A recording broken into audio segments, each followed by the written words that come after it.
Eto na guys, yung ating ginawang tinapa dahil na-miss natin ang tinapa, kaya tayo na lang ang gagawa kaysa tayo ang bibili. Nakakamiss ang tinapa, lalo yung tinapa sa Pilipinas, pero kung kaya naman natin gawin dito sa abroad, bakit hindi? Pakuluan muna natin yung isda ng 5 minuto at tinimplahan natin yan ng asin, paminta, at yung ating magic sarap, at ilagyan na rin natin ang dahon ng laurel. Habang pinapakuluan natin yung ating isda, ayan, gagawa na tayo ng ating pangpausok dahil wala tayong kusot dito. Gagamit tayo dito ng bigas, loose tea.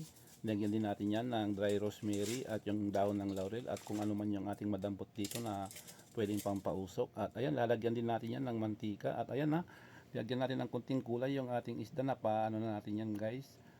Palamig na natin yan, ayan, para naman magmukha siyang tinapa, kaya nilagyan natin ng food coloring. Ayan na, papausukan na natin yung ating tinapa at ipapatong lang natin dyan pagka nagsimulang umusok at tatakpan lang natin. Bali, double purpose pala yung ating ginawa. Mayroon ka ng tinapa, patay pa yung mga lamok. Kaya ayan guys, gawa na rin kayo ng tinapa. Napakabilis lang at napakasarap. At ito na yung ating resulta ng ginawang tinapa.